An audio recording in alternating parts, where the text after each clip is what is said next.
बंदी छोड़ सतगुरु रामपाल जी परमेश्वर जी की जय हो। परमपिता परमात्मा सारी सृष्टि के रचनहार, कुल मालिक, असंख्य ब्रह्मांडों के स्वामी, जगत गुरु, तीनों लोकों में प्रवेश करके सबका धारण पोषण करने वाले राजाधिराज, आत्माधार, नाथों के नाथ, देवों के देव महादेव, सर्वेश्वर महेश्वर, मृत्युंजय, अजरो अमर, आदि अनादि, सनातनी प्रभु, जगत पिता जगदीश्वर, श्री श्री 1008 की उपाधि के वास्तविक अधिकारी,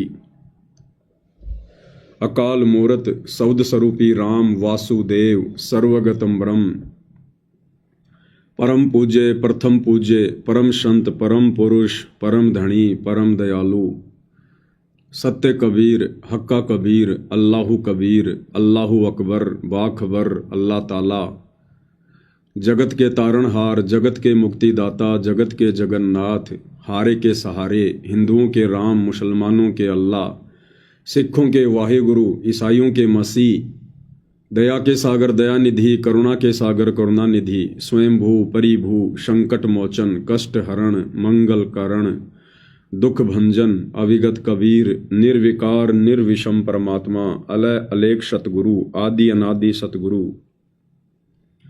असली मर्यादा पुरुषोत्तम, असली राम, असली कृष्ण, असली घनश्याम, असली मुरारी, राजाओं के राजा, महाराजाओं के महाराजा, शहंशाहों के शहंशाह, सम्राटों के सम्राट, भगवानों के भगवान, अल्लाहों के अल्लाह, प्रभुओं के प्रभु, मसीहाओं के मसीह, सच्चे वाहेगुरु, बाबाओं के बाबा, पीरों के पीर, सेठों के सेठ, जगत सेठ, सावड़सा सेठ, सर्वगुण संपन्न, अनंत कोटि कलाओं के स्वामी, अनंत कोटि ब्रह्मांडों के नायक,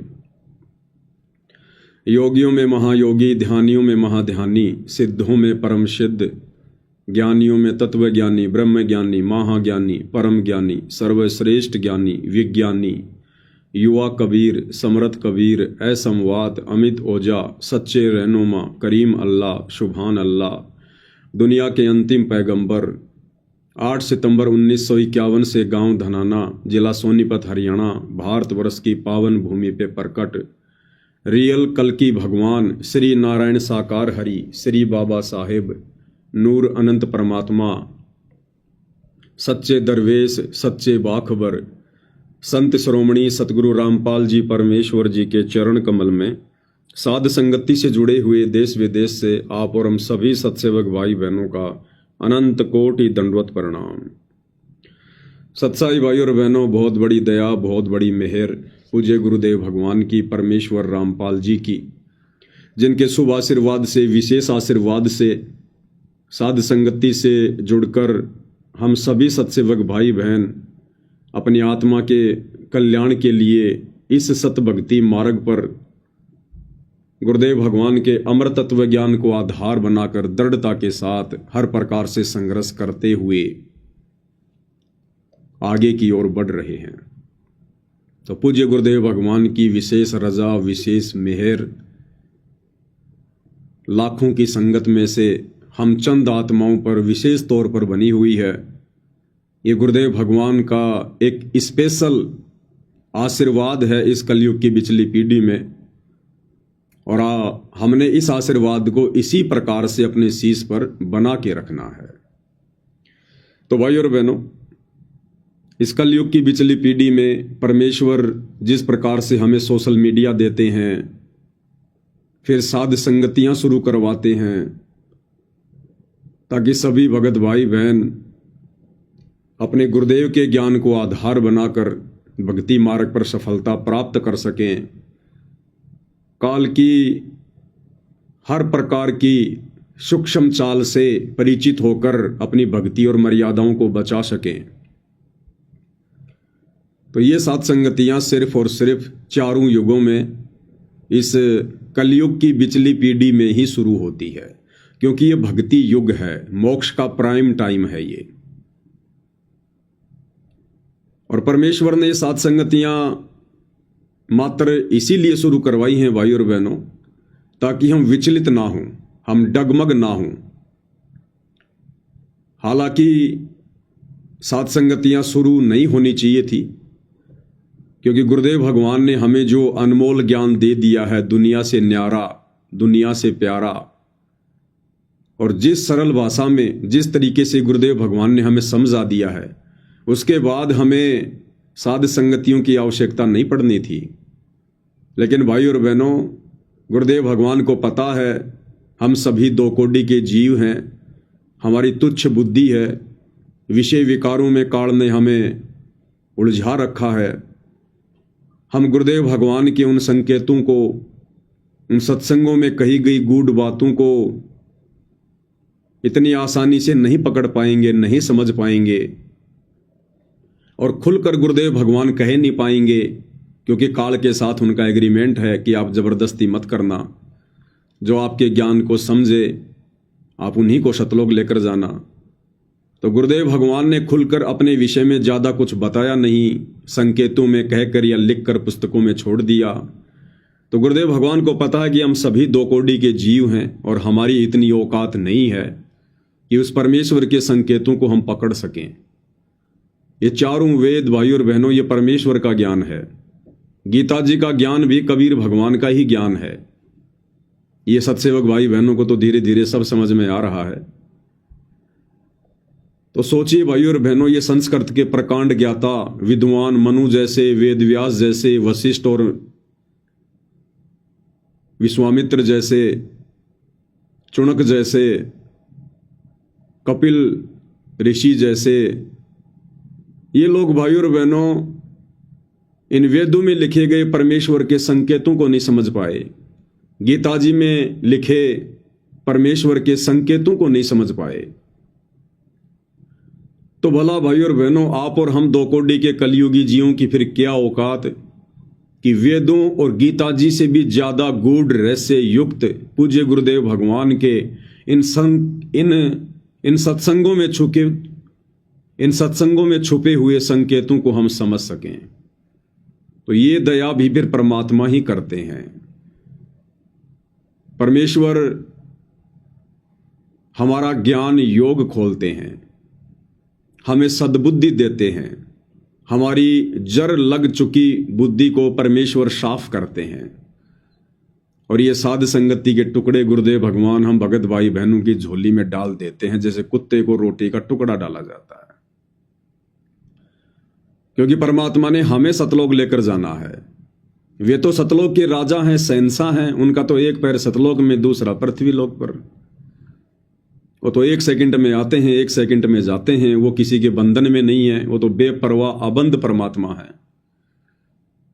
लेकिन हमारी भक्ति ज्यादा से ज्यादा कैसे बने, कैसे भक्ति धन जमा हो, इसके लिए परमेश्वर भक्ति के साथ साथ ये साध संगति रूपी एक छोटा सा रोटी का टुकड़ा भी हमें डाल देते हैं, ताकि इस साध संगति के बहाने हम गुरुदेव भगवान की महिमा करके, उनकी सेवा करके, और सभी भगत भाई बहन मिलजुल के ज्ञान आधार से चर्चा करके और बुराइयों से दूर हो सकें, काल की सूक्ष्म चाल से परिचित हो सकें और अपनी भक्ति को मर्यादाओं में रह के कर सकें। इसलिए परमेश्वर इस कलयुग की बिचली पीढ़ी में ये साध संगतियां उपलब्ध करवाते हैं। अन्यथा भाइयों और बहनों, सतयुग, त्रेता, द्वापर और कलयुग का प्रथम चरण परमेश्वर ने कभी भी इस प्रकार से साध संगतियां अपनी संगत में शुरू नहीं करवाई। वो बेचारे साध संगति कहाँ से करते, उनको तो ज्ञान भी अच्छे से समझ में नहीं आया। उनको तो सत्संग भी साल 6 महीने में कभी कभार जब परमात्मा उस क्षेत्र में जाया करते थे तब उनको सुनने को मिला करते थे। तो बेचारे वो कहाँ से साध संगति कर लेते। तो ये दया परमेश्वर ने आज बख्शी है, क्योंकि आज ये मोक्ष का बिल्कुल पीक टाइम आ चुका है, सीजन आ चुका है, और कोई कमी परमेश्वर अपनी तरफ से नहीं छोड़ेंगे। इसलिए परमेश्वर ने आप और हम दो कोटि के जीवों के ऊपर ये दया बख्शी है, हल्का सा ज्ञान योग खोला है। परमेश्वर हमें सत्य प्रेरणा करते हैं, जिस आधार से हम भक्ति मार्ग पर 2 कदम आगे बढ़ रहे हैं। अब परमेश्वर की तो प्रोसीजर ये है भाई और बहनों, जो आपने अभी तक सुन ली, ज्ञान आधार। और काल की क्या प्रोसीजर है? काल जमा करेगा भीड़। अज्ञानी, लूले लंगड़े बहरे, ज्ञानहीन, काल इस प्रकार के लोगों को परमेश्वर रामपाल जी के सत भक्ति मार्ग में ज़्यादा से ज़्यादा एंट्री दिलवाने का प्रयास करेगा, ताकि 650 साल पहले की तरह एक मूर्खों का टोल खड़ा हो जाए, जिनकी ना कोई मर्यादा हो, ना जिनका कोई ढंग का आचरण हो, गधे और घोड़े सब मिक्स हो जाएं। तो काल ये कोशिश करेगा,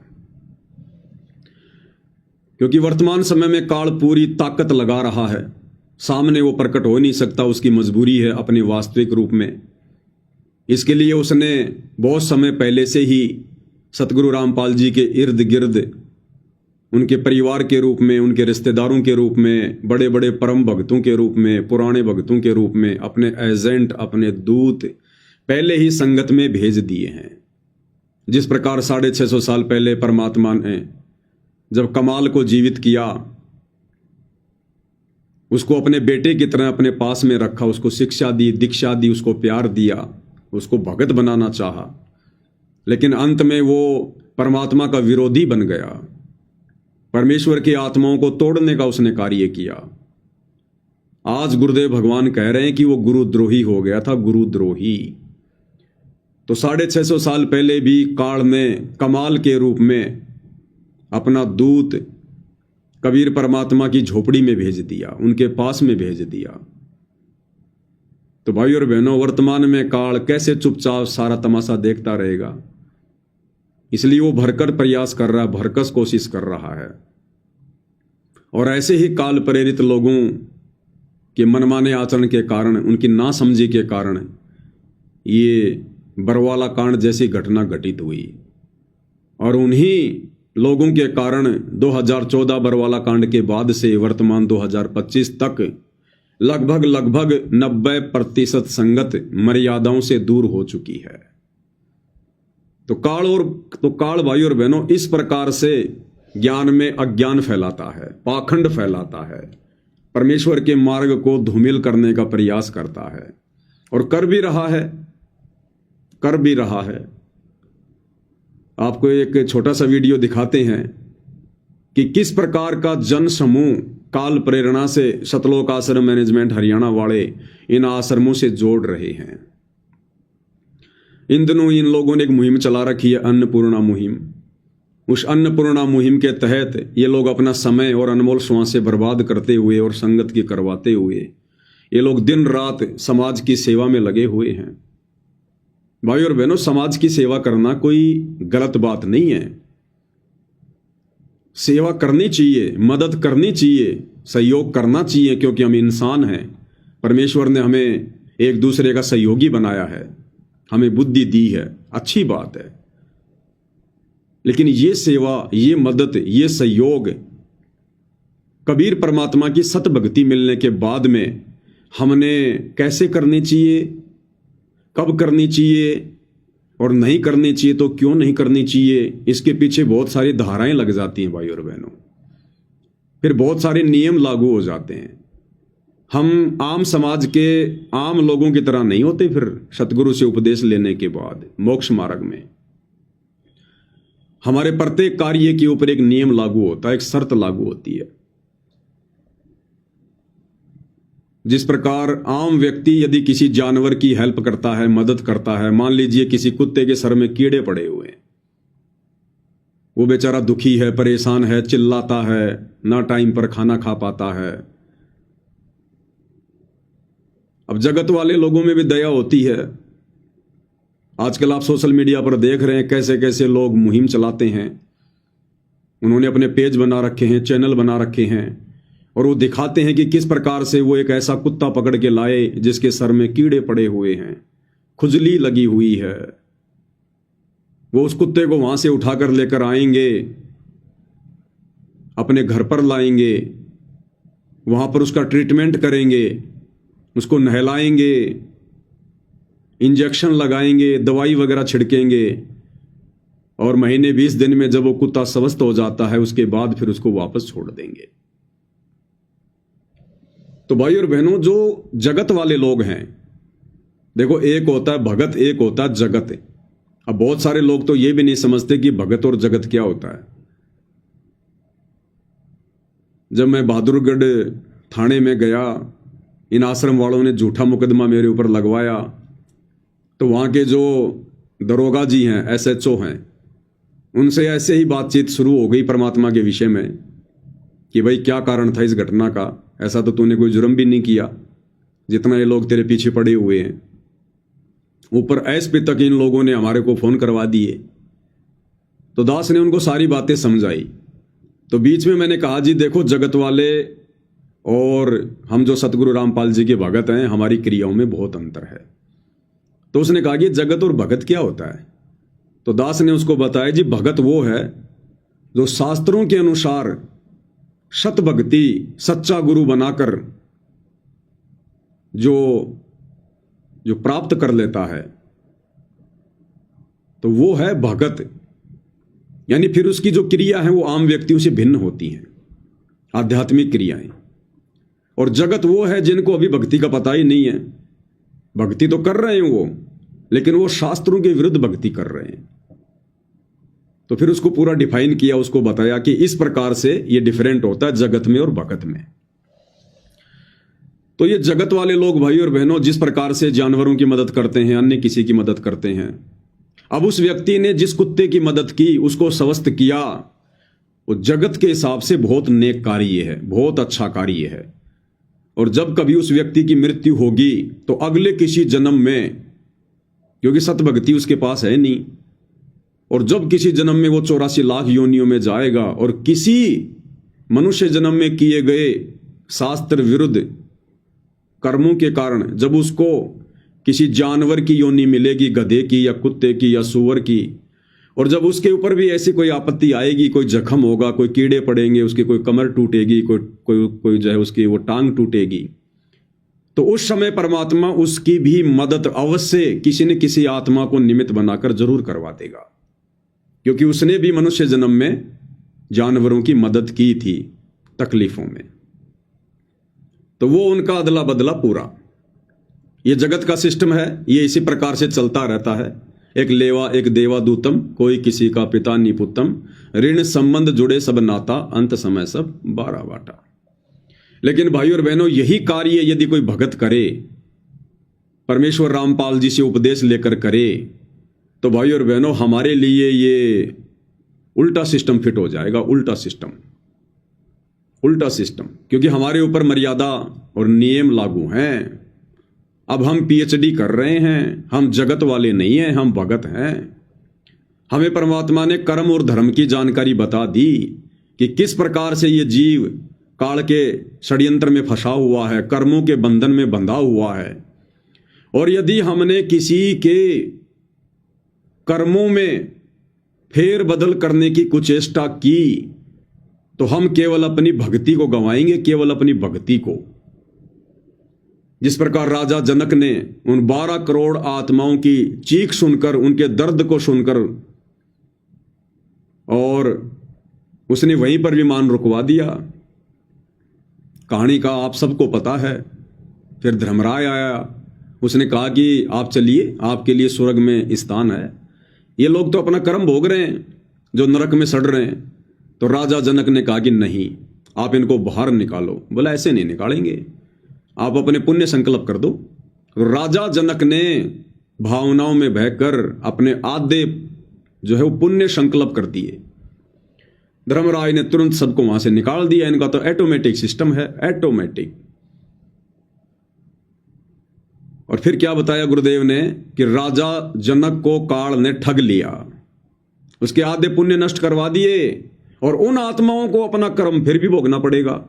जब तक राजा जनक के पुण्य उन 12 करोड़ आत्माओं के हिस्से में गए जो उस समय नरक भोग रही थी, उसी अनुपात में कोई 1 साल स्वर्ग में रहेगा, कोई 2 साल, कोई 10 साल। और जैसे राजा जनक के द्वारा संकल्प किए गए पुण्य समाप्त होंगे, उन आत्माओं को दिए गए, उसके बाद तुरंत उन 12 करोड़ आत्माओं को फिर से नरक में डाला जाएगा, क्योंकि उनको तो अपना कर्म भोगना ही पड़ेगा। लेकिन काल ने राजा जनक को ठग लिया। तो ठीक इसी प्रकार भाई और बहनों, हम भी भगत हैं और भगत के ऊपर नियम लागू है स्पेशल।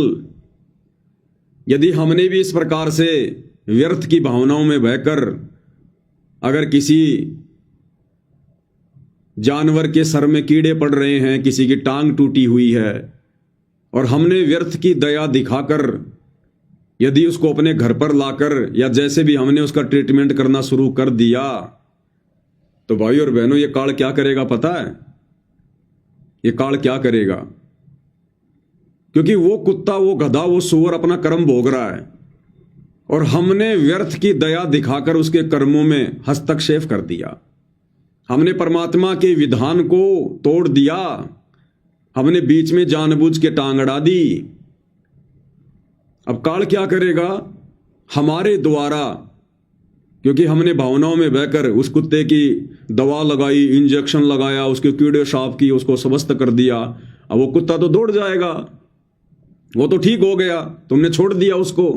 4 दिन बाद में कहीं गाड़ी की टक्कर लगेगी, फिर से टांग टूटेगी, एक्सीडेंट होगा, या अगले जन्म में अपना वो कर्म फिर से भोगेगा जो बच गया हमारी उस मदद के कारण। अब काल उस कुत्ते को स्वस्थ कर देगा उस कर्म से, जो कर्म वो भोग रहा था अपना। इस जन्म में उसको फारिग कर देगा उस कर्म से। हमारे पुण्यों के आधार से हमारी भक्ति जाएगी। हम जो भक्ति कर रहे हैं ना, हमारी भक्ति माइनस होगी, क्योंकि हमने व्यर्थ की दया दिखाई है, फालतू की दया। अपना कर्म भोग रहे उस जीव के उस कर्म में हमने जानबूझ के हस्तक्षेप किया है, जानबूझ के। इसलिए परमात्मा कहते हैं कि भक्ति मार्ग में जो भी कर्म करो अपने गुरु की आज्ञा लेकर करो।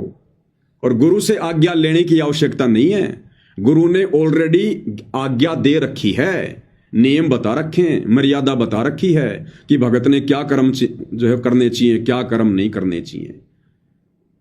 भैया ये तो नरक लोक है, पृथ्वी लोक है, 21 ब्रह्मांड काल का लोक है, यहां सब अपने कर्म भोग रहे हैं। ये तो सजा का केंद्र है, ये तो सजा का केंद्र है। अरे ब्रह्मा विष्णु महेश भी समझदार। जब वो 12 वर्ष का बच्चा जिसकी आयु समाप्त हो चुकी थी, और जब तीनों देवता धर्मराज के पास गए उसकी आयु बढ़वाने के लिए, तो धर्मराज ने क्या कहा कि भैया मैं इसकी आयु बढ़ा दूंगा, तुम तीनों में से कोई भी अपनी उम्र इसको दे दो।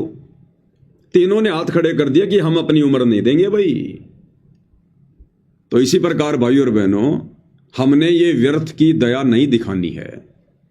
अब सवाल उठेगा, भाई क्या हमारे घर में जो जानवर हैं, गाय है, भैंस है, कुत्ते हैं, बिल्ली हैं, या बैल है, ऊंट है, क्योंकि बहुत सारे भगत गांव में रहते हैं, वो किसान है, भाई अगर हमारे उन मवेशियों के साथ, जानवरों के साथ यदि ऐसी कोई नौबत आ गई, तो क्या हम उनकी भी मदद नहीं करेंगे? अवश्य करनी पड़ेगी। क्यों करनी पड़ेगी? क्योंकि वो हमारे अधीन है, वो हमारे अधीन हैं, हम उनसे कार्य ले रहे हैं, वो हमारे पालतू हैं, हम उनको चारा खिलाते हैं, वो हमें दूध देते हैं। और ये कुत्ता बिल्ली भाई और बहनों हमने नहीं पालने हैं, ध्यान रखना। ये कुत्ते और बिल्लियां अब हमने नहीं पालने हैं, ये भक्ति के विरुद्ध हैं। ये आपको डिस्टर्ब भी करेंगे, आरती के समय भौंकेंगे, मंत्र करते समय भौंकेंगे, और वैसे भी ये मांसाहारी जानवरों की श्रेणी में आते हैं। कुत्ते और बिल्ली ये मांसाहारी जानवर हैं। भले कोई शाकाहारी जानवर है, हमने खाली शौक किया उसको नहीं पालना है, हमने उसको शौकिया नहीं पालना है। कल को आप सत्संगों में जाओगे, उसको कहां छोड़ के जाओगे? और वो आपको फायदा क्या दे रहा है? आप ये सोचोगे साहब मैंने कुत्ता इसलिए पाला, ये मेरी रखवाली करेगा, तो फिर भगवान क्या करेगा? अरे आप जो भक्ति कर रहे हो, फिर भगवान क्या करेगा? गुरुजी कह रहे हैं कि परमात्मा रखवाली करेगा भक्तों की, जो भक्ति करेगा, मर्यादा में रहेगा। कुत्ते रखवाली करेंगे क्या हमारी? जब हम ये सतभक्ति करेंगे तो गुरुदेव भगवान कहते हैं कि ब्रह्मा विष्णु महेश भी तुम्हारे सिक्योरिटी गार्ड बन के रहेंगे। Security guard.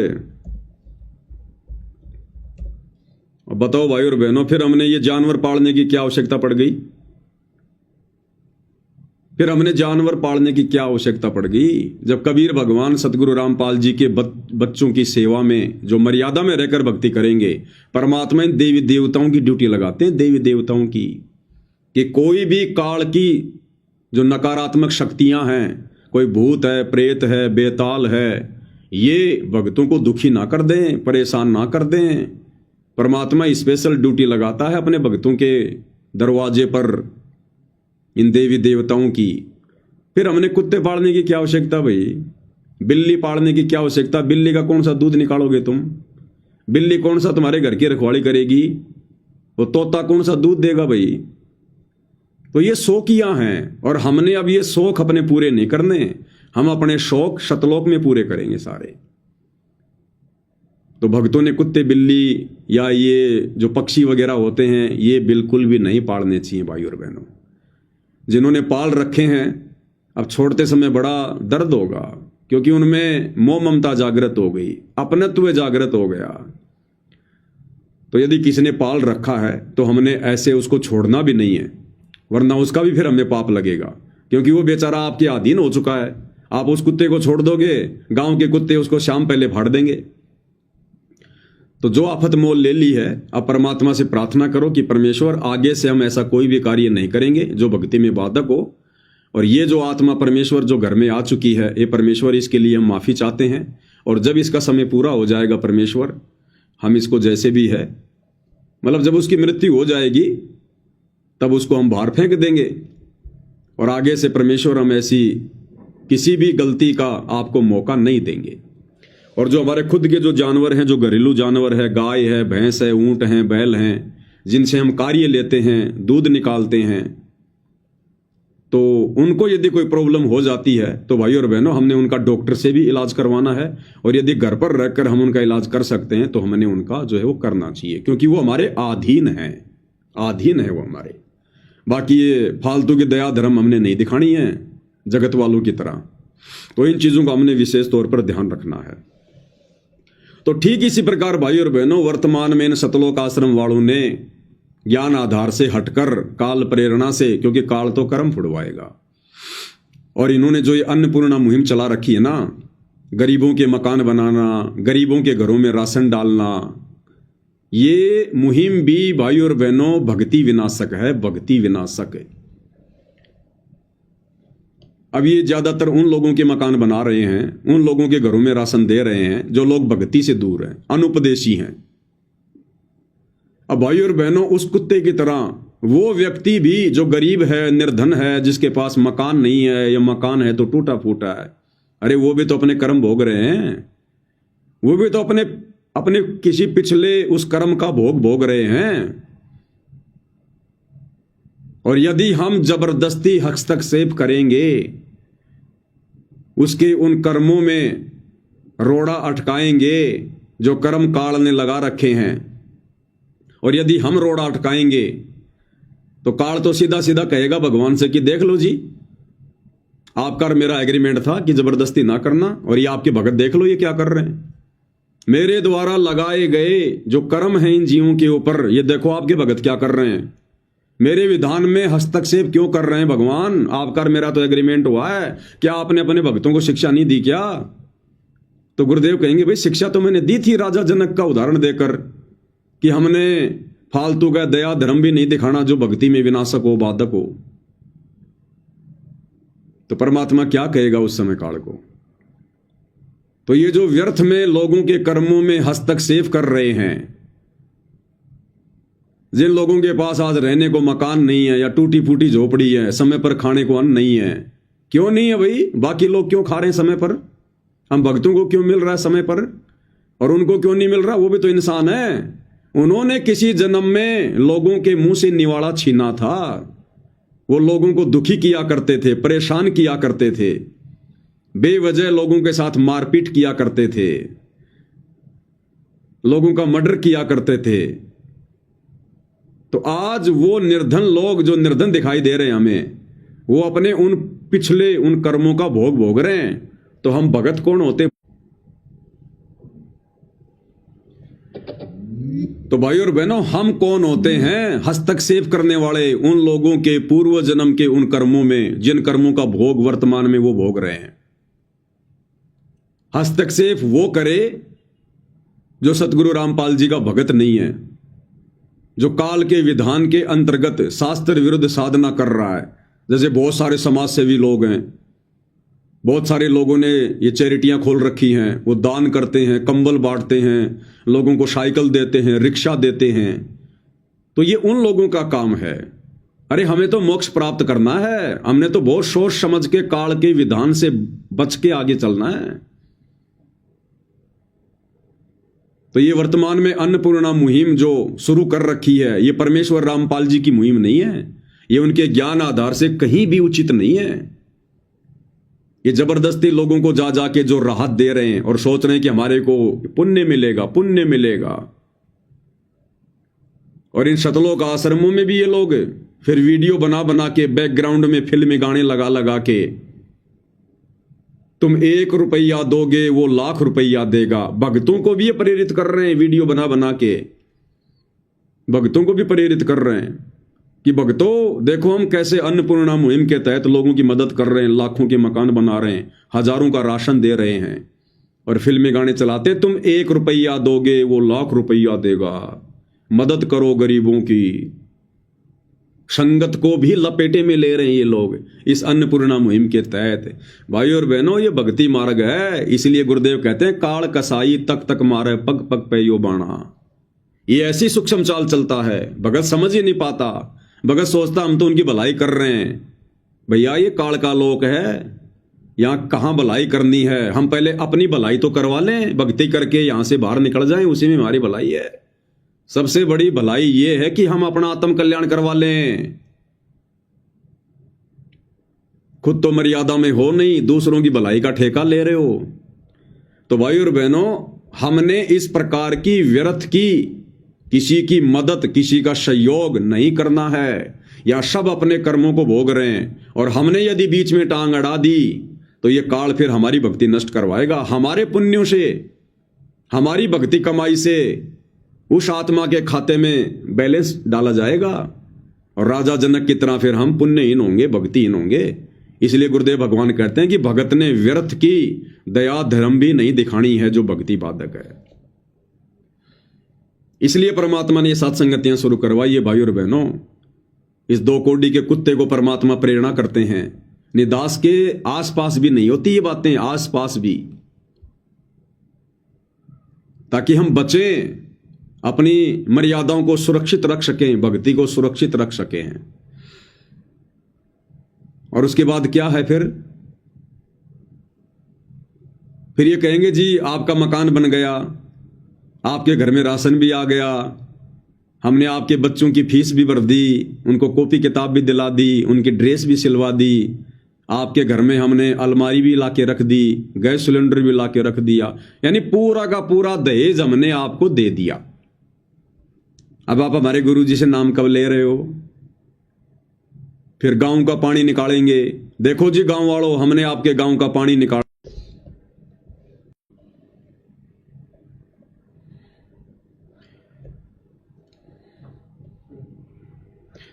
थोड़ा बीच बीच में नेट वगैरह डिस्कनेक्ट हो जाता है भाई और बहनों।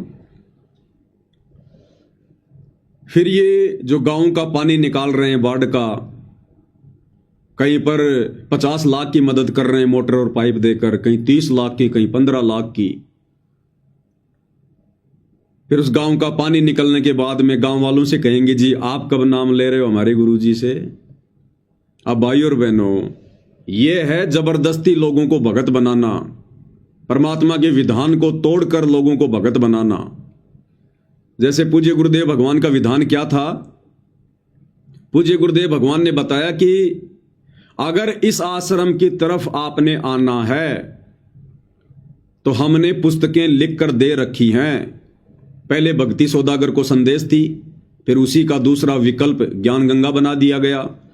तो गुरुदेव भगवान कह रहे हैं कि हमने पुस्तकें बनाकर दे रखी हैं, और पुस्तक खोलते ही सबसे पहले नियम है, नियम कि अगर आपने ये भक्ति लेनी है, उपदेश लेना है, तो ये नियम आपने आजीवन फॉलो करने पड़ेंगे। अगर आप इन नियमों से सहमत हैं कि हाँ जी हम सारे नियम निभाएंगे, तो गुरुदेव ने बताया आश्रम की तरफ अपने कदम रखना, अन्यथा और ज्ञान सुनो अच्छे से और पुस्तकें पढ़ो। तो गुरुदेव भगवान की तो है भक्तों को जोड़ने की प्रोसीजर, ये ज्ञान समझाकर। क्या कह रहे हैं परमात्मा, थोड़ा ध्यान से सुनिए। कहते नकबे सर नकबा बनी पैर थी हार हमेल, 1-1 लाख के गहने पैरा करती, आज वो सुंदरी से कुतिया बनी देख साहिब के खेल। तो पुण्यात्मा, ये इन बातों से डर लगना चाहिए। इन बातों से डर लगने लगेगा, मालिक में रुचि बनेगी और भजन करने को दिल करेगा। और ये लोग दिखावा जो ड्रामा है, नाचा कूदी, ये बकवाद मन में आवे को नहीं, ये कहने की आवश्यकता नहीं पड़ा। दास ने कैसा मत करियो, हाँ कहना तो पड़ता है एक बार बालक को, कुछ दिनों के बाद फिर आपकी रुचि ना बढ़े। इतना तो इस दास को विश्वास हो गया है कि परमात्मा के बच्चे भगवान को पहचानने लग गए, क्योंकि अब शिक्षित समाज है।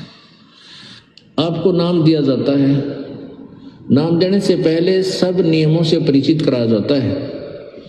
और हमने ये पुस्तक बनाई है भक्ति सौदागर को संदेश, इसके प्रथम अध्याय में ही हमने नियमों का पूरा विस्तार से विवरण दिया है कि कोई भी पुण्यात्मा इस आश्रम की तरफ आएगा तो पहले तैयार होकर आवे।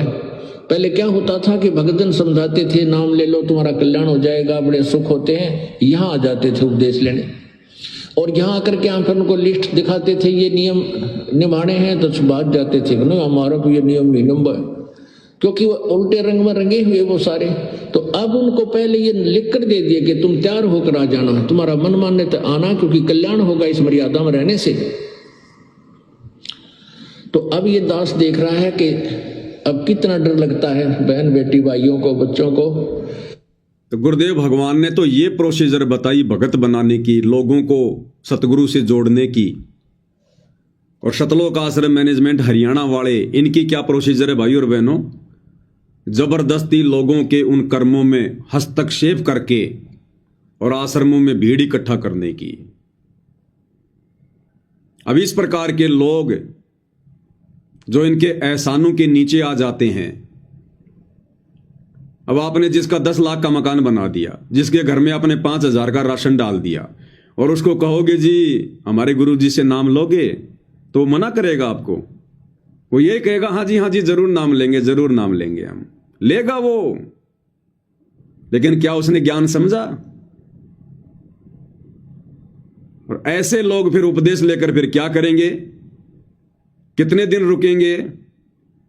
वो आएगा अकेला, और जब जाएगा तो 4 को साथ में लेके जाएगा, और सारी बकवाद करेगा। वो उपदेश भी ले लेगा और फिर बकवाद भी सारी करेगा और लोगों को बिगाड़ेगा। लोग कहेंगे भाई देखो ना संत रामपाल जी के भगत तो गहने भी पहनते हैं, चूड़ियां भी पहनती है माता बहनें, हार श्रृंगार भी करती हैं, टिक्की बिंदी भी लगाती हैं। तो सब फिर वैसा ही करने लग जाएंगे देखा देखी में। एक छोटा सा वीडियो दास आपको दिखाना चाहेगा। इन्होंने हरियाणा के गांव का बाढ़ का पानी निकाला, और बाढ़ का पानी निकालने के बाद में उस गांव का कोई एक युवक है, वो वीडियो बना बना के डाल रहा है फेसबुक पर, उसका कोई पेज है, वो वीडियो बना बना के डाल रहा है। और क्या कह रहा है कि भाई हमारे लिए तो संत रामपाल जी महाराज भगवान बन के आए हैं, भगवान बन के। हमारी मदद किसी ने नहीं की, ना मंदिर वालों ने, ना दूसरे बाबाओं ने।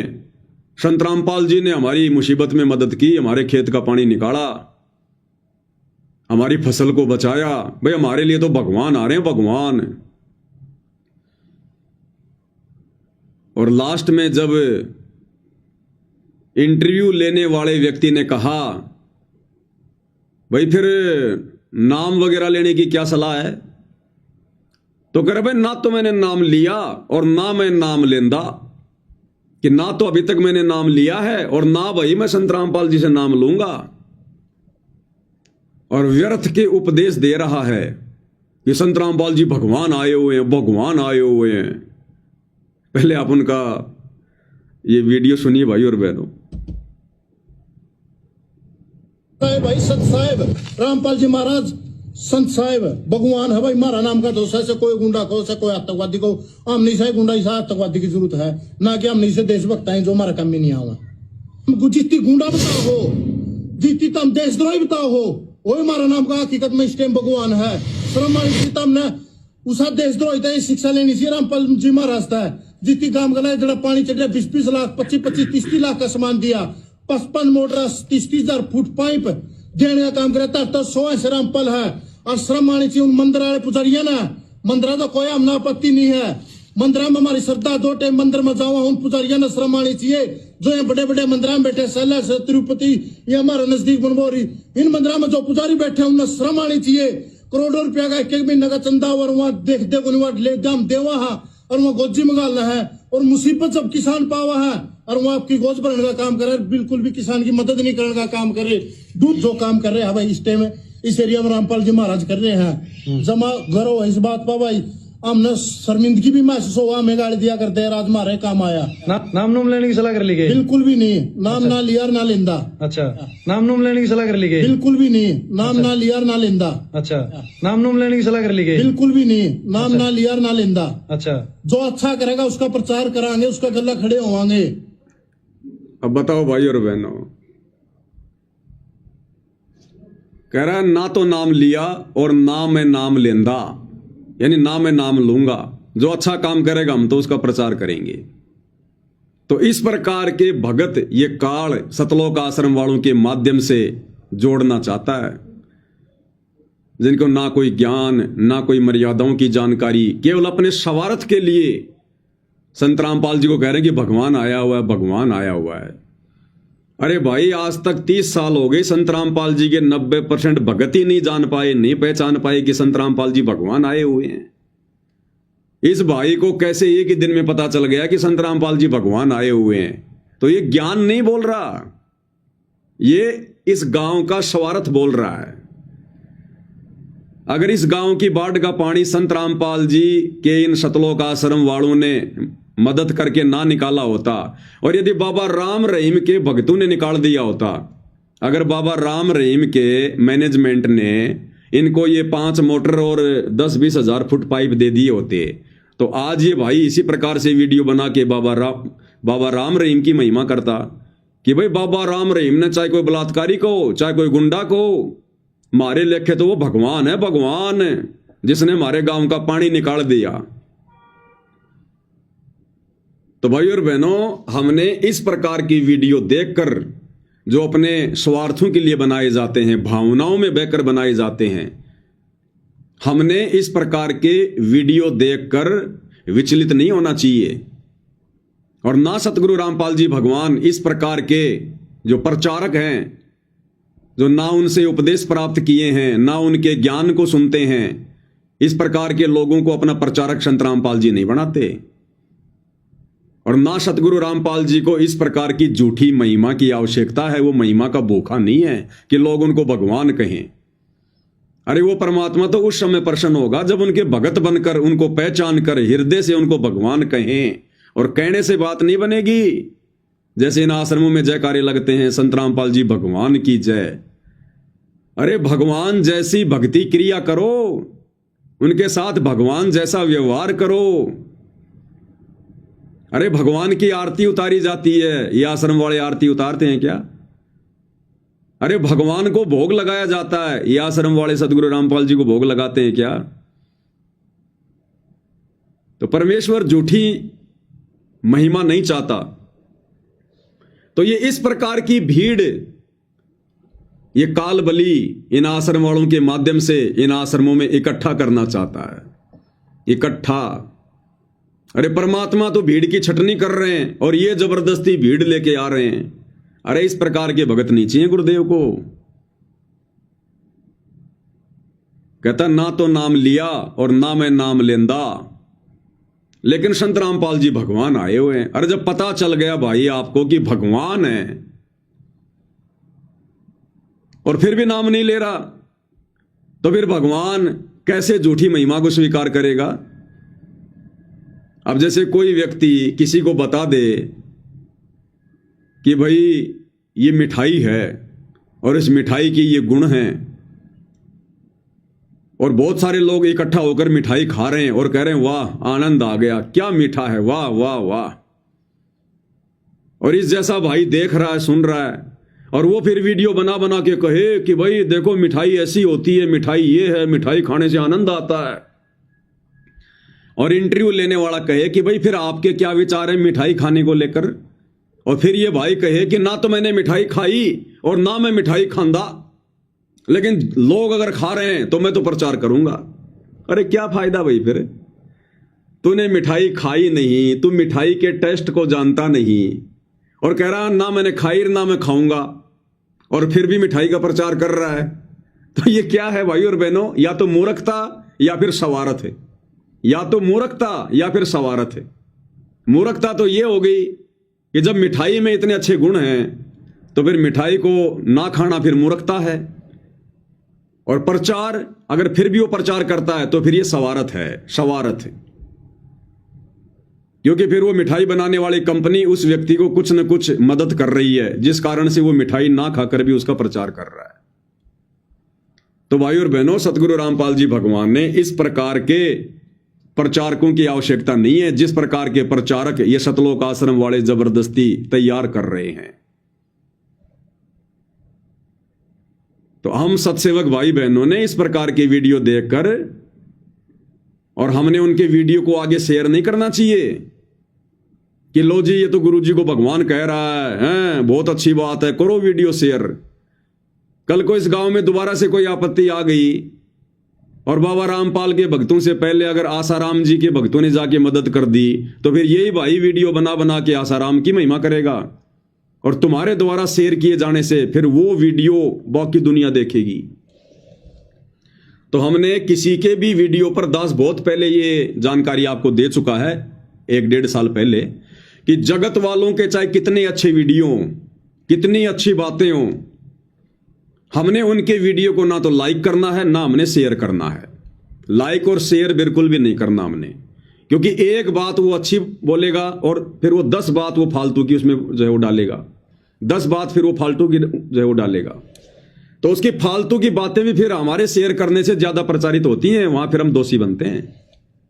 तो हम भगत भाई बहनों ने इस प्रकार से भी बहुत सावधानी बरतनी है, बहुत सावधानी बरतनी है हमने, भावनाओं में नहीं बहना हमने बिल्कुल भी। तो इस प्रकार के प्रचारकों की सतगुरु रामपाल जी को कोई आवश्यकता नहीं है। जिस प्रकार के प्रचारक ये सतलोक आश्रम वाले भाई बंधु व्यर्थ में इकट्ठा कर रहे हैं, जमा कर रहे हैं, क्योंकि अभी तक तो सतगुरु रामपाल जी को परमात्मा उनके भक्तों ने नहीं माना, इन आश्रम वालों ने नहीं माना। जुबान से तो वो भी संत रामपाल जी को कबीर जी कह रहे हैं, भगवान कह रहे हैं, जुबान से ये भाई कह रहा है, और जब बात आई नाम दीक्षा लेने की तो मना कर दिया कि ना तो लिया और ना लूंगा। तो ऐसे ही महिमा तो संत रामपाल जी को भगवान कह कह के आश्रम वाले भी कर रहे हैं, लेकिन जब बात आती है उनको भगवान मानने की, जब आता है जून का महीना, उस समय संत रामपाल जी को कोई भगवान नहीं मानता। फिर वो दाढ़ी मूछ वाला नकली कबीर, उसको उसकी फोटो के आगे भोग लगाएंगे, उसको परमात्मा कहेंगे। एक छोटा सा वीडियो आपको दिखाता हूं जो ये आश्रम वाले बनाते रहते हैं। अब आजकल क्या हो गया भाई बहनों, सात संगति के वीडियो इतने ज्यादा फैल गए सोशल मीडिया पर। अब दास मार्केट में भी कहीं जाता है ना, तो वो लोग भी दास की शक्ल देखकर ये कहते हैं कि भाई साहब आप तो फेसबुक पर वीडियो बनाते हो ही हो ना। अब दास जिस राशन की दुकान से हमेशा राशन लेकर आता है वो बहुत दूर है, और मैं उनसे कोई बात नहीं करता। दास तो गाड़ी में बैठा रहता है, वो राशन वगैरह तैयार कर देते हैं, घर वाले लिस्ट दे देते हैं और पीछे डिग्गी खोल के वो गाड़ी में डाल देते हैं, पैसे ऑनलाइन कर देते हैं, दास घर पे आ जाता है। उनसे कोई बातचीत नहीं किसी प्रकार की। अब आज दास राशन लेने गया, अब राशन लेने गया तो उसका लड़का, दुकान वाले का लड़का, उसने आटा वगैरह पीसा, कट्टे में डाला, और फिर मेरे ऊपर उसकी नजर गई। दास गाड़ी में बैठा हुआ था, शीशे के अंदर से उसकी नजर गई।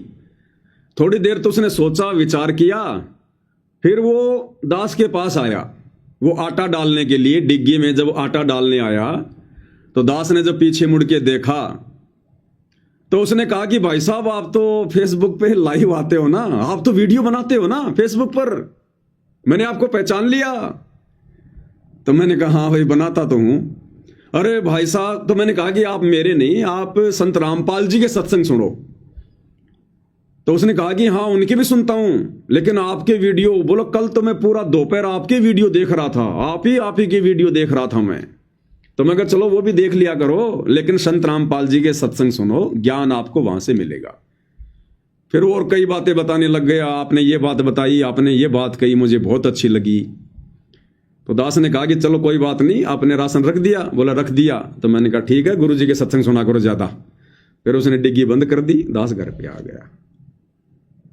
तो कहने का मतलब भाई और बहनों, अब सात संगति की वीडियो ज्यादा से ज्यादा फैल रहे हैं,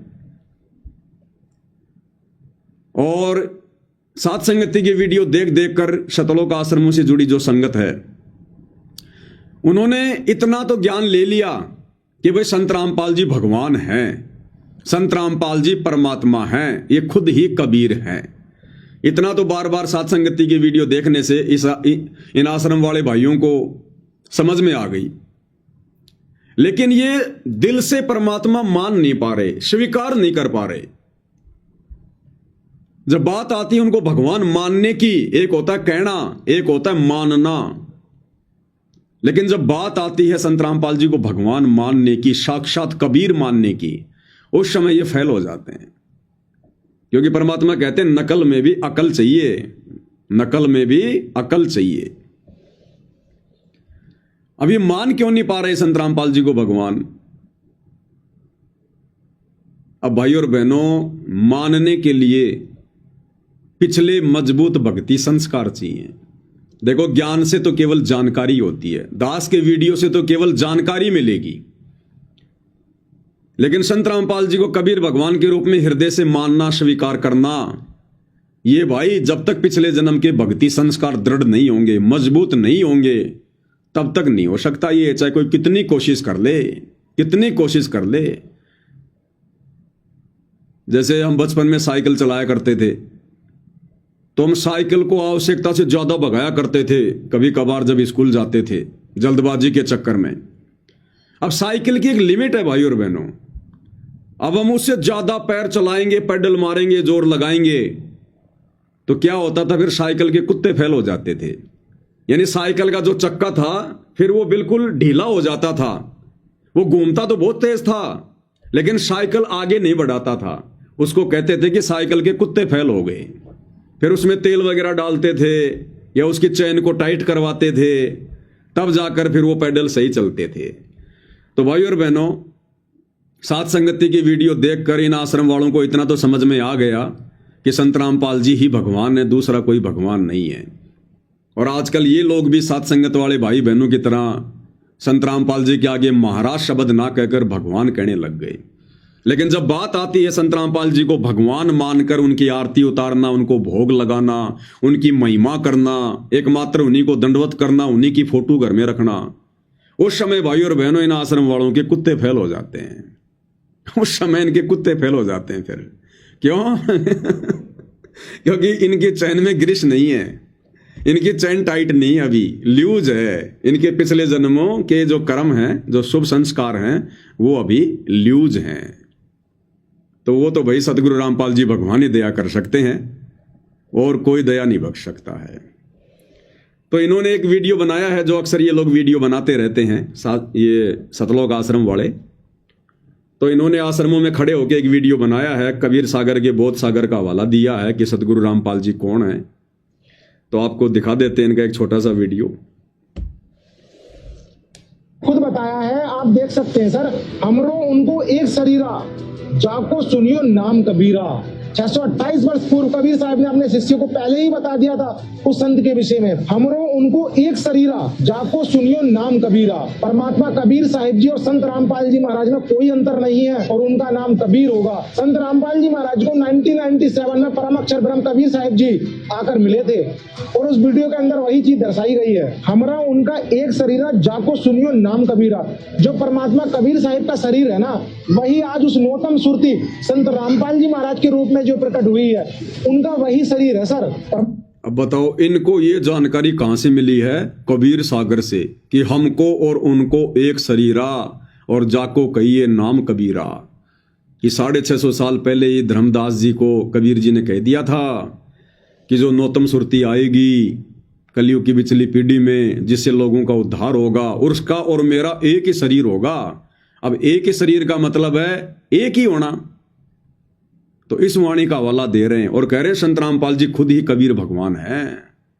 अरे भैया, ये बात जानने के लिए आपको कबीर सागर में जाने की क्या जरूरत थी? नित्य नियम को ढंग से पढ़ लिया करो, नित्य नियम विधि विधान से करो, पुस्तक हाथ में लेके, तो तुम्हें पता चलेगा कि ये बात तो बहुत अच्छे से नित्य नियम में लिखी हुई है कि सतगुरु साहिब एक शरीरा और सतगुरु बिना ना लागे तीरा। तो समझ में नहीं आता आप लोगों को। कबीर सागर दिखा रहा कि देखो मैंने खोज कर ली। जैसे जम्बू में जो नकली कबीर पंथी है मधु परमहंस रांजड़ी में, गुरुदेव भगवान ने बताया कि उसने डंडोरा पीटना शुरू कर दिया कि 11वां द्वार मिल गया मुझे, 11वीं खिड़की मिल गई, 11वीं खिड़की मिल गई। तो परमात्मा ने बताया इससे ऊपर तो 12वां द्वार है, उसको पार करके जाएंगे तब सतलोक जाएंगे। 11वां द्वार, 11वां द्वार। तो इसी प्रकार इन्होंने कबीर सागर दिखा के कि देखो खजाना मिल गया हमें, हमको उनको एक शरीरा, जाको कहिए नाम कबीरा।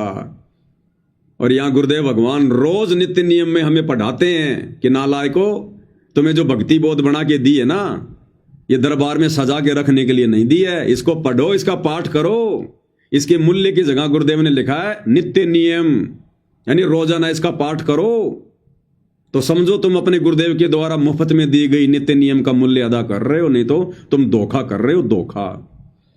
तो अगर ये सतलोक वाले भाई बहन, सतलोक आश्रम वाले अगर नित्य नियम को ढंग से कर लें, जैसे हम सत्सेवक भाई बहन कर रहे हैं, पुस्तक हाथ में लेके पाठ कर रहे हैं उसका, तो इनको कबीर सागर में देखकर आश्चर्यचकित होने की आवश्यकता नहीं थी कि हमरो और उनको एक शरीरा, ताको कहिए नाम कबीरा। गुरुदेव ने नित्य नियम में साफ साफ लिखा हुआ है कि सतगुरु साहिब एक शरीरा और सतगुरु बिना न लागे तीरा।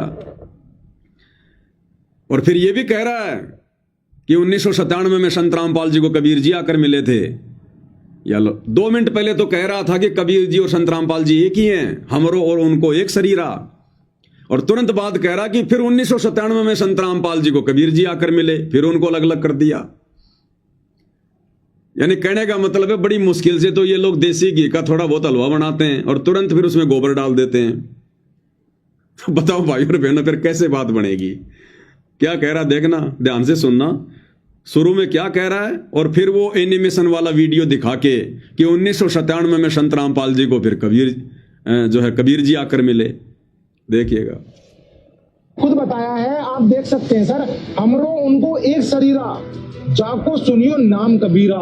628 वर्ष पूर्व कबीर साहब ने अपने शिष्य को पहले ही बता दिया था उस संत के विषय में, हमरो उनको एक शरीरा, जाको सुनियो नाम कबीरा। परमात्मा कबीर साहिब जी और संत रामपाल जी महाराज में कोई अंतर नहीं है और उनका नाम कबीर होगा। संत राम कोई अंतर नहीं है और उनका नाम कबीर होगा। यानी संत रामपाल जी में और कबीर जी में कोई अंतर नहीं होगा और उनका नाम क्या होगा? कबीर। यानी संत रामपाल जी के नाम को भी इन्होंने ये कह दिया कि उसका नाम क्या होगा? कबीर। और अब आगे अलवे का गोबर करेंगे कि 1997 में संत रामपाल जी को फिर कबीर जी आकर मिले। संत रामपाल जी महाराज को 1997 में परम अक्षर ब्रह्म कबीर साहिब जी आकर मिले थे और उस वीडियो के अंदर वही चीज दर्शाई गई है, हमरा उनका एक शरीरा, जाको सुनियो नाम कबीरा। जो परमात्मा कबीर साहिब का शरीर है ना, वही आज उस नौतम सुरती संत रामपाल जी महाराज के रूप में जो प्रकट हुई है, उनका वही शरीर है सर। परमात्मा कबीर साहिब जी नौतम सुरती के रूप में इस संसार में अवतार लेंगे और संत रामपाल जी महाराज के रूप में वो आ चुके हैं। और परमात्मा ने पहले ही बोल दिया था, 5 अरूज 500 जब कलयुग बीत जाए, महापुरुष फरमान जग तारन को आए। कबीर साहब ने पहले ही बता दिया था 5505 वर्ष व्यतीत होने पर परमात्मा खुद आएंगे और 1997 में 5505 वर्ष व्यतीत हो चुके हैं। कबीर साहब जी संत रामपाल जी महाराज जी के रूप में इस पृथ्वी पर आ चुके हैं सर। अच्छा, तो कहना आपका ये है कि कबीर सागर में जो ये सारी चीजें लिखी हैं, कि पहली बात तो आपने बताया नौतम सुरती के बारे में, कि नौतम सुरती के बारे में कबीर साहिब जी ने बताया है, धर्मदास जी को बोला है कि आप 8वीं सुरती हो और नौतम सुरती आगे चल के आएगी जो कि 5505 वर्ष बीतने के बाद आएगी। जी सर। तो आप कह रहे हो कि 1997 में 5505 वर्ष बीत गया है, तो 5505 वर्ष बीतने के बाद ही कबीर साहिब स्वयं संत रामपाल जी महाराज जी के रूप में आ गए हैं, ये कह रहे हो। इसी कारण वो आपकी 3D एनिमेशन बनी है जिसमें कबीर साहिब स्वयं संत रामपाल जी महाराज जी के रूप में आप लीला कर रहे हैं, ये दिखाया गया है। बिल्कुल ये सत्य है सर। संत रामपाल जी महाराज के रूप में परमात्मा कबीर साहिब जी आज इस मृत्यु मंडल में आकर लीला कर रहे हैं और अपनी हंस आत्माओं को पुकार। सुन लिया भाई और बहनों, कितना गजब का ज्ञान दे रहे हैं ये आश्रम वाले, कितना गजब का ज्ञान दे रहे हैं। कि संत रामपाल जी के रूप में कबीर जी स्वयं आ चुके हैं, धरती पर प्रकट हो चुके हैं और अपना ज्ञान दे रहे हैं। अब इन भाइयों से कोई पूछे, अगर तुम्हें इतना विश्वास है, इतनी दृढ़ता है, इतना ज्ञान हो गया कि कबीर जी वर्तमान में संत रामपाल जी के रूप में 1997 से धरती पर आ चुके हैं। 1997 से पहले तो ये आश्रम वाले संत रामपाल जी को कबीर जी नहीं मानते, उनको जन्म लिया हुआ मानुष मानते हैं कि 1997 में कबीर जी सतलोक से चलकर संत रामपाल जी को मिले, संत रामपाल जी को सतलोक भेज दिया और संत रामपाल जी के रूप में खुद कबीर जी धरती पर हैं आज। तो भाइयों, अगर इतना विश्वास है, इतनी दृढ़ता है तुम्हें, क्योंकि दृढ़ता उसी को होगी जो दूसरों को समझाएगा। दूसरों को समझाने का मतलब है खुद पूरी तरीके से आश्वस्त है। तो जब तुम्हें इतना पक्का विश्वास है कि वर्तमान में धरती पर संत रामपाल जी नहीं बल्कि संत रामपाल जी के रूप में खुद कबीर भगवान है, अरे तो फिर दोगला आचरण क्यों? फिर उस कबीर की दाढ़ी मूंछ वाली नकली फोटो क्यों? फिर जून के महीने में उस नकली फोटो, दाढ़ी मूंछ वाले नकली कबीर का प्रकट दिवस क्यों? फिर तुम आश्रम वालों के गले के लॉकेट में वो दाढ़ी मूंछ वाले नकली कबीर की फोटो क्यों? फिर तुम सतगुरु रामपाल जी को ही कबीर भगवान मान के उनकी आरती क्यों नहीं उतारते? सतगुरु रामपाल जी को ही कबीर भगवान मान के उनको भोग क्यों नहीं लगाते? एकमात्र दंडवत सतगुरु रामपाल जी को क्यों नहीं करते? फिर क्यों तुम गरीबदास जी का बोध दिवस मनाते हो? क्यों जून के महीने में उस नकली फोटो को कबीर मानकर, दाढ़ी मूंछ वाली को, उसका प्रकट दिवस मनाते हो? क्यों फिर तुम 8 सितंबर को सतगुरु रामपाल जी को मानुष मानकर, जन्म लिया हुआ मानकर उनका जन्मदिन के बहाने अवतरण दिवस मनाते हो? अगर तुम्हें इतना दृढ़ विश्वास हो गया तो भाइयों और बहनों, केवल सात संगति की वीडियो देख देख कर इन भगत भाई बहनों को इतना तो पता चल गया कि धरती पर संत रामपाल जी के रूप में कबीर जी हैं, लेकिन अभी मान नहीं पा रहे, हृदय से नहीं मान पा रहे। ज्ञान दे रहे हैं, दूसरों को समझा रहे हैं, लेकिन फिर भी उनको मानुष ही मान रहे हैं। अब जब समय आएगा संत रामपाल जी को भगवान मानने का, उस समय ये फेल हो जाते हैं। तो भाइयों और बहनों, जिस प्रकार से वो गांव वाला भाई, जहां उस गांव का पानी निकाला गया था, अभी आपने वीडियो देखा, जिस प्रकार से वो भाई संत रामपाल जी को भगवान बता रहा है कि भाई मारे कान्नी के तो संत रामपाल जी भगवान आ रहे हैं, हमारी किसी ने मदद नहीं करी, संत रामपाल जी ने मदद की, हमारे लिए तो भगवान है, ये भगवान आ रहे हैं, भगवान है। और जब इंटरव्यू लेने वाले ने कहा कि फिर नाम का क्या विचार है, तो अगर ना तो नाम लिया और ना मैं नाम लेंदा। तो इसी प्रकार ये भाई बहन आश्रम में खड़े होकर वीडियो तो बना रहे हैं कि संत रामपाल जी भगवान हैं, धरती पर आ चुके हैं, और जब आता है जून का महीना फिर कहते हैं संत रामपाल जी भगवान नहीं है, भगवान तो दाढ़ी मूंछ वाला कबीर है। तो बताओ फिर उन जगत वालों में और इन सतलोक आश्रम वालों में क्या अंतर है भाई और बहनों? वो जगत वाला फिर भी ठीक है क्योंकि उसको ज्ञान नहीं, इसलिए कह रहा है वो। अरे ये लोग तो ना जाने कब से जुड़े हुए हैं सतगुरु रामपाल जी से, कितने सत्संग सुन लिए इन्होंने, नाम उपदेश ले लिया, इतना सुमरण करते होंगे, सुमरण का भी कोई असर नहीं हो रहा। ये सुमरण तो दिमाग के बंद दरवाजे को खोल देता है, जड़ को हटा देता है, इनकी जड़ अभी तक नहीं हटी है। अब भाई और बहनों, गुरुदेव भगवान ने एक बार सत्संग में बताया कि एक बार मेरे पूज्य गुरुदेव अपने गांव आए हुए थे, तो हमें भी पता चला, तो हम भी चले गए गुरुदेव के दर्शन करने के लिए। और गुरुदेव ने बताया कि हमारे जो गुरुदेव थे वो 14-15 साल की उम्र में ही गांव से चले गए थे साधु संतों के साथ में।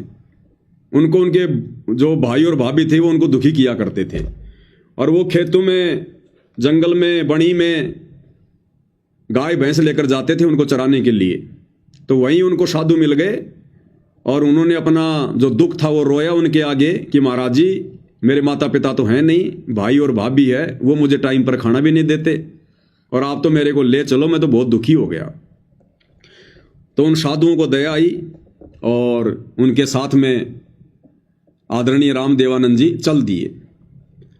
अब लगभग 80 साल के बाद में दोबारा से वो अपने गांव गए, 80 साल बाद। और गुरुदेव भगवान ने बताया कि पीछे से उनको मरा हुआ जानकर, क्योंकि वो अपने कपड़े निकालकर और कोई जानवर मरा हुआ था उसकी हड्डियां थी उनके ऊपर डाल दिए। जो गांव वालों ने जब उसको ढूंढा तो पता चला कि भाई इसको तो किसी जानवर ने खा लिया। तो ये सोचकर उन हड्डियों को उठा के, जानवरों की हड्डियों को उठा के, और आदरणीय राम देवानंद जी समझकर उनका अंतिम संस्कार कर दिया था बचपन में ही। और उसके बाद से इन पंडितों ने, इन ब्राह्मणों ने श्राद्ध निकलवाने शुरू कर दिए, 500 कपड़े रखवाने शुरू कर दिए 80 साल से। तो जब गुरुदेव भगवान गए उस गांव में, और जब उस गांव वालों को पता चला कि ऐसे ऐसे, क्योंकि उनके बचपन के नाम कुछ और था, तो जब गांव वालों को पता चला कि ऐसे ऐसे जो बचपन में हम लोग सोच रहे थे कि वो मर गया, वो 80 साल बाद गांव में आ रहा है, पूरा गांव देखने आ गया। अब सतगुरु रामपाल जी ने उनकी भाभी से बातचीत की और कहा, उनकी भाभी थी, उनके छोटे भाई की शायद बहू थी, उससे बातचीत करी और कहा कि अब तो इनके श्राद्ध निकालना छोड़ दो, अब तो कम से कम इनके श्राद्ध निकालना छोड़ दो। अब ये तुम्हारे सामने खड़े जीवित, ये तो दुनिया का उद्धार कर रहे हैं और तुम इनके श्राद्ध निकाल रहे हो इनको मरा हुआ जानकर। तो अब तो कम से कम इनके श्राद्ध निकालना छोड़ दो, तुम्हारी आंखों के सामने खड़ा है। तो गुरुदेव ने बताया कि उसकी भाभी ने कहा, बोले ना, या तो पुरानी लाग से इब के छुट्टे से, बोले तो पुरानी परंपरा है, 80 साल से निकालते आ रहे हैं, इब थोड़े छोड़ेंगे, आगे भी निकालेंगे इनके श्राद्ध। बोले तो पुरानी लाग से इब के छुट्टे से। तो गुरुदेव ने कहा कि फिर बाढ़ में जाओ, आंखों के सामने आदमी खड़ा है और फिर भी इसके श्राद्ध निकाले जा रहे हैं। अब बताओ ऐसे मोतियाबिंद के शिकार को कौन समझाए। तो ठीक यही हालत भाई और बहनों, आदरणीय राम देवानंद जी की भाभी जैसी हालत इन सतलोक आश्रम वालों की हो रही है। खुद ही कह रहे हैं वीडियो बना बना के कि वर्तमान में संत रामपाल जी के रूप में कबीर जी साक्षात धरती पर प्रकट हैं, और उसके बावजूद भी उनको मानुष माना जा रहा है और दाढ़ी मूंछ वाली नकली कबीर की फोटो को ही भगवान मान के और उसके श्राद्ध से निकाले जा रहे हैं, उसके श्राद्ध निकाले जा रहे हैं। जीवित संत को नहीं पूजा जा रहा, एक नकली फोटो जो ओरिजिनल फोटो भी नहीं है कबीर भगवान की, जब वो 650 साल पहले आए। और ओरिजिनल फोटो होती तो भी हमारा क्या भला कर देती। हमें तो वक्त गुरु पार करेगा, वक्त गुरु का स्वरूप हमारे पाप कर्मों को नाश करेगा, उनके दर्शन से हमारे पाप कर्म कटेंगे। तो ये खाली जुबान से संत रामपाल जी को भगवान कहते हैं, लेकिन ये अभी हृदय से मान नहीं पा रहे कि सतगुरु रामपाल जी ही भगवान हैं। तो ऐसे भाई और बहनों, अब इन लोगों को क्या कह सकते हैं, इनको क्या समझा सकते हैं। ऐसे लोगों के ऊपर तो पूज्य गुरुदेव भगवान ने एक शब्द बनाया हुआ है जो इन लोगों के ऊपर बिल्कुल फिट बैठता है। मन मान सरोवर नाण रे, जल के जंतु रे जल माही, आठों भगत बिहान रे। मन मान सरोवर नाण रे, जल के जंतु रे जल माही, आठों भगत बिहान रे। 22,84,000 जल के वासी, ये भुगते चारों खान रे। चेतन होके जड़ को पूज, ये गांठ बांध पाषाण रे। क्या कह रहे हैं परमात्मा, 1,84,000 जल के वासी, ये भुगते चारों खान रे, और चेतन होके जड़ को पूजे। यानी इंसान खुद चेतन है, चल रहा है, फिर रहा है, बोल रहा है, और कहते हैं हे इंसान तू चेतन होकर और एक जड़, एक मूर्ति, एक फोटो, उसको तू भगवान मान के पूज रहा है।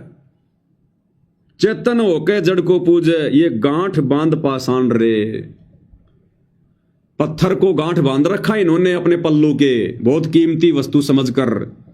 जैसे कोई व्यक्ति हीरे मोती लाल को ना पहचान कर उसको तो साइड में छोड़ दे, और एक जो है पत्थर को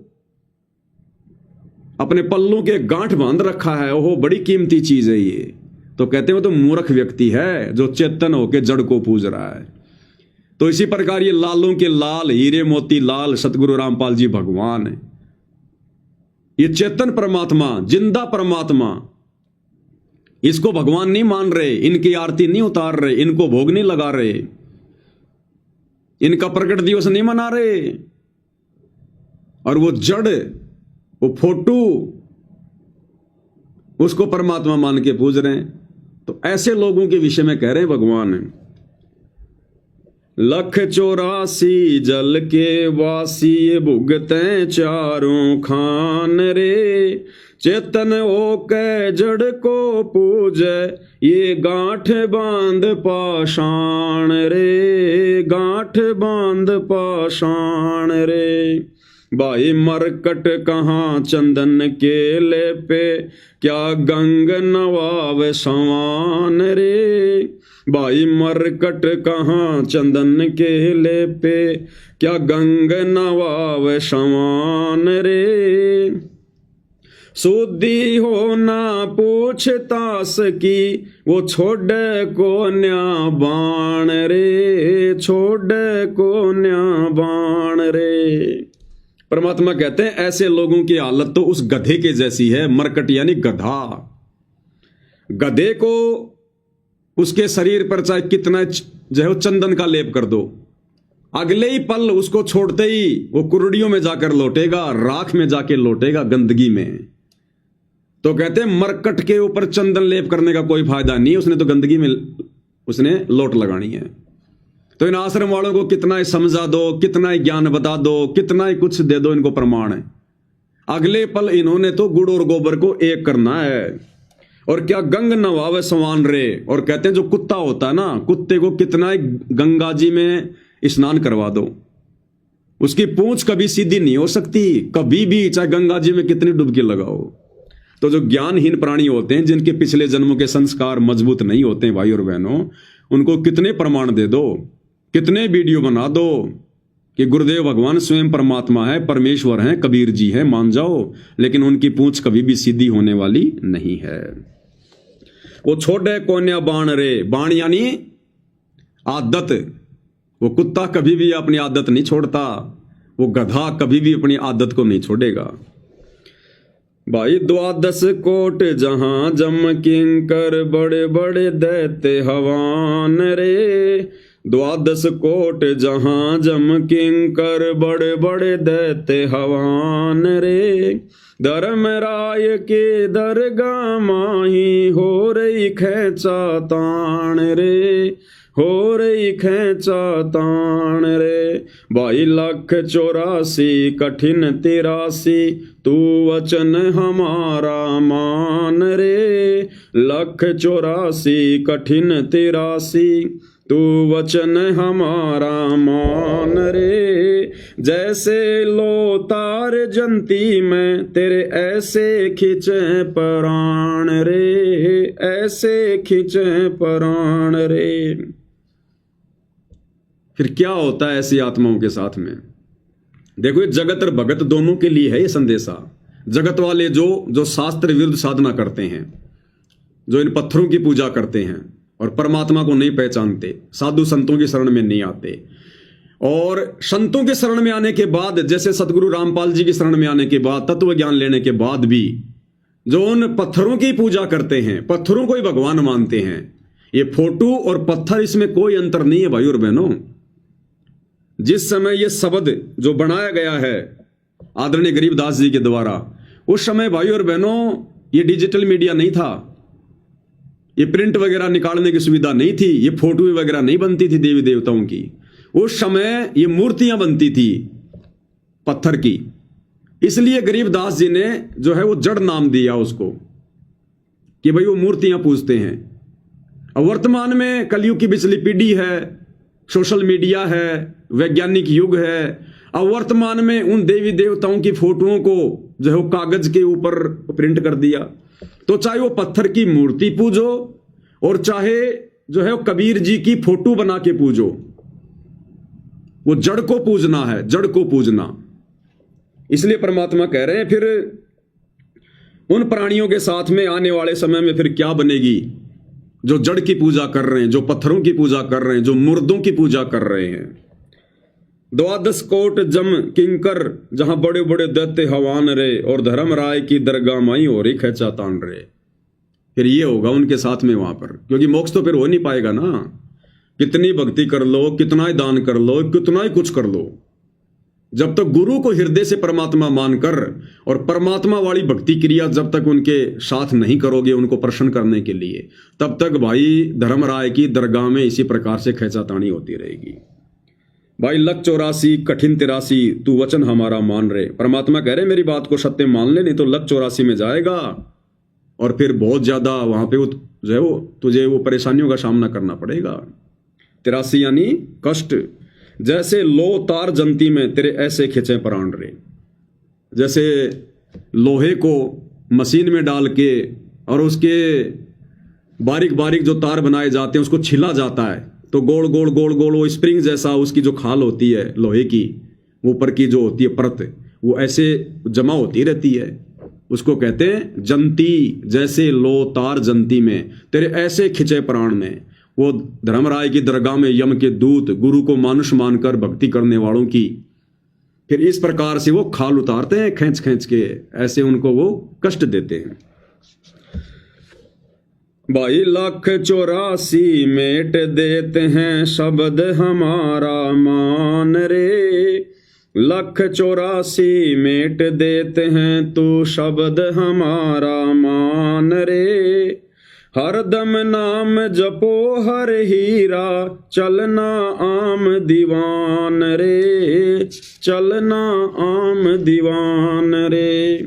स्वर्ग रसातल ये लोक कुशातल, रचे जमी आसमान रे। स्वर्ग रसातल ये लोक कुशातल, रचे जमी आसमान रे। 14 तपक किए पल माही, ये सरज शशि और भान रे, सिरज शशि और भान रे।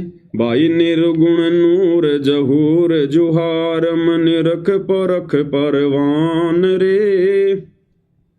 निर्गुण नूर जहूर जुहारम, निरख परख परवान रे।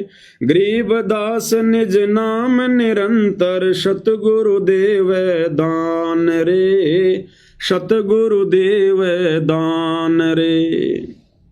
मन मान सरोवर नाण रे, जल के जंतु रे जल माही। 8 भगत बिहान रे, 8 भगत बिहान रे।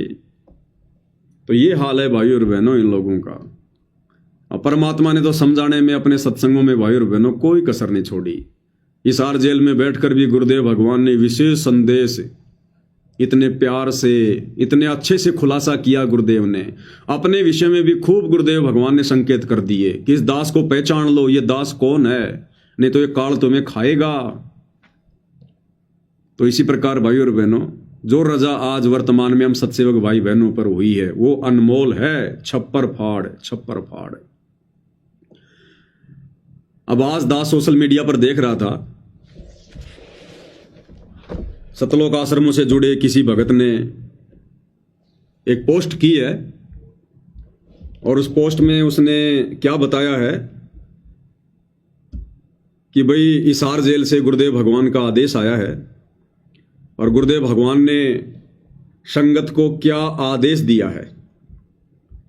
ये कोई स्पिरिचुअल लीडर संत रामपाल जी ग्रुप है, गुरु जी का आदेश है।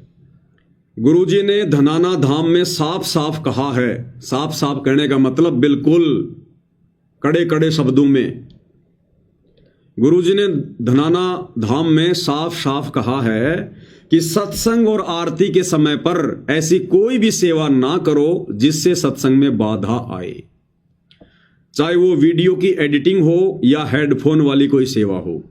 सत्संग और आरती के बीच में बातचीत करने वाला भी दोषी होता है। सत्संग और आरती तो एकदम एकाग्रचित से करनी चाहिए, और अगर बीच में कोई सेवा काम भी करो तो ऐसा करो जिसमें पूरा ध्यान या फिर अधिक से अधिक ध्यान सत्संग में लगा रहे और वो सेवा भी होती रहे। अब भाइयों और बहनों सोचिए, ये सतलोक आश्रम वाले भाई बहन भक्ति और भगवान से कितने दूर हो चुके हैं। जो ये कॉमन बातें, जो बातें गुरुदेव हमें नित्य नियम में रोजाना बताते हैं, रोज ये कॉमन बातें भी गुरुदेव भगवान को स्पेशल तौर पर इन आश्रम वालों को कहनी पड़ रही हैं। सोचिए ये लोग परमात्मा के सत्संगों से कितने दूर हो चुके हैं, ज्ञान आधार से कितने दूर हो चुके हैं कि गुरु को भी ये बात बोलनी पड़ रही है बार बार कि रे नालायकों, कम से कम सत्संग तो बैठ के सुन लिया करो, ध्यान से सुन लिया करो। अरे आरती के समय में तो इधर उधर मत भागो। क्योंकि भाई और बहनों, दास आप जियों को बार बार वीडियो वगैरह भेजता रहता है, दिखाता रहता है कि किस प्रकार से इन सतलोक आश्रमों में गुरुदेव का लड़का वीरेंद्र और अन्य लोग आरती के समय और बाहर के लोगों को, नेताओं को, नकली बाबाओं को आश्रम विजिट करवाते हैं। एक तरफ तो आरती चल रही है, दूसरी तरफ गुरुजी का बड़ा लड़का वीरेंद्र एक नकली उस कबीर पंथी को सतलोक आश्रम दिखा रहा है, उसको घुमा रहा है कि देखो जी हमने ऐसा आश्रम बना दिया, ये हमारा आश्रम है। दास ने कई बार वो वीडियो आप जियों को दिखाया है। सत्संग के समय दास ने आपको वीडियो दिखाया, ये सतलोक आश्रम वाले वीडियो बना बना के, और ये बता रहे कि हलवा कैसे बनाया जाता है, हलवे में चीनी कितनी डलती है, हलवे में चीनी कितनी डलती है, हलवे में मीठा कितना डलता है। आरती के समय, सत्संग के समय ये हलवा बनाते रहते हैं और वीडियो बनाते हैं, इसमें इतना घी डलेगा, इतनी शक्कर डलेगी, फिर इसको इतना रोड़ेंगे, फिर ये हलवा तैयार होगा। और उधर नित्य नियम चल रहा है। और गुरुदेव क्या कह रहे हैं कि सेवा भी अगर करनी है तो ऐसी सेवा करो जिस सेवा को करते करते भी सारा का सारा ध्यान तुम्हारा सत्संग में हो, आरती में हो। अब बताओ भाई और बहनों, इस प्रोसीजर से वर्तमान में भक्ति कौन कर रहा है? इस विधि से, जो विधि गुरुदेव भगवान बता रहे हैं, आदेश दे रहे हैं, अरे 30 साल सत्संग करने के बाद अगर गुरु ने संगत को यह बताना पड़ रहा है कि आरती ऐसे करनी चाहिए, सत्संग ऐसे सुनने चाहिए, तो धिक्कार है उस भगत की कॉमन सेंस को, धिक्कार है उस भगत को जिसने गुरु ने बेसिक बात भी जोर देकर समझानी पड़ रही है। अब सोचिए भाई और बहनों, गुरुदेव भगवान का छप्पर फाड़ा आशीर्वाद कहां है?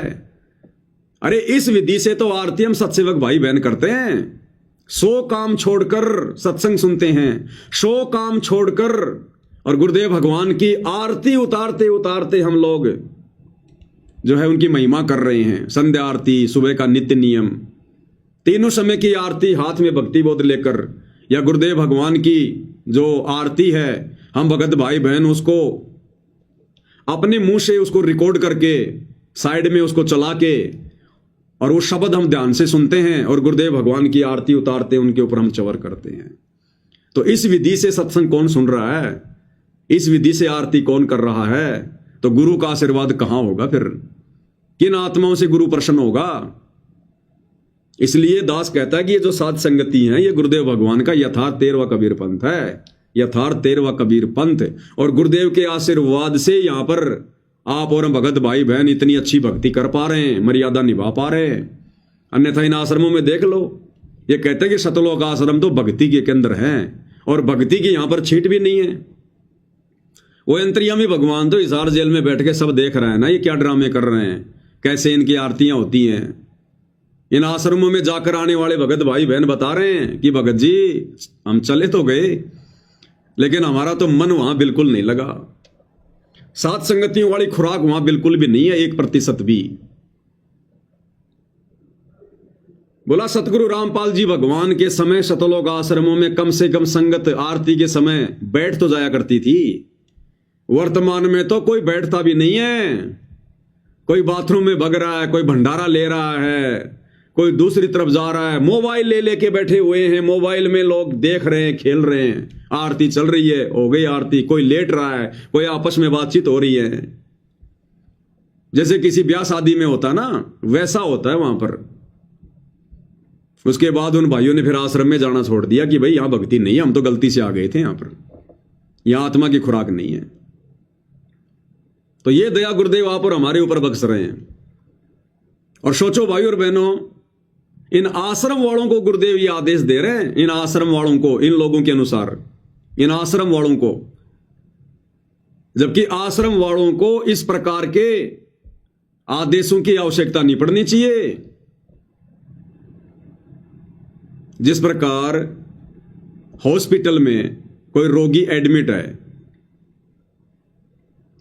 और हॉस्पिटल में एडमिट रोगी को ज्यादा टेंशन नहीं होती है, क्यों नहीं होती? क्योंकि अगर कोई दिक्कत भी हो गई तो वहां पर डॉक्टर होता है, तुरंत डॉक्टर उसकी हेल्प करेगा, उसकी मदद करेगा। लेकिन ये सतलोक आश्रम वाले तो, जो भक्ति रूपी हॉस्पिटल है, उस आश्रम में भी भाई और बहनों ये एकाग्रचित होकर बैठकर या खड़े होकर या भक्ति बोध लेकर ध्यान से आरती नहीं कर रहे। तो सोचो भाई और बहनों, जब ये उन आश्रमों से अपने घरों पर आते होंगे तो अपने घरों पर फिर ये क्या आरती करते होंगे, ये क्या सत्संग सुनते होंगे, कितने ध्यान से सुनते होंगे।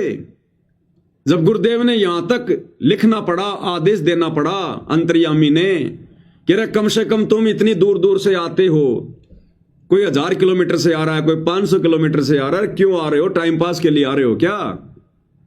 अरे आश्रम में भक्ति के लिए जाते हैं, सेवा के लिए जाते हैं, और तुम इन आश्रमों में आकर भी वही बकवाद करते हो। तुम्हारी नींद ही पूरी नहीं होती, तुम्हारी मोबाइल से आंखें नहीं हटती, तो फिर तुम क्यों आ रहे हो आश्रम में? तो सोचो भाई और बहनों, आश्रमों में जिनकी भक्ति ये है, तो सोचो आश्रम में तो महीने में वो 2 दिन जाते होंगे, बाकी के 28 दिन अपने घरों पर वो क्या भक्ति करते होंगे। तो ये दया भी पूज्य गुरुदेव भगवान ने आप और हमारे ऊपर बख्शी हुई है। और इस संदेश के माध्यम से सत्सेवक भाई बहनों ने और सावधानी बरतनी है।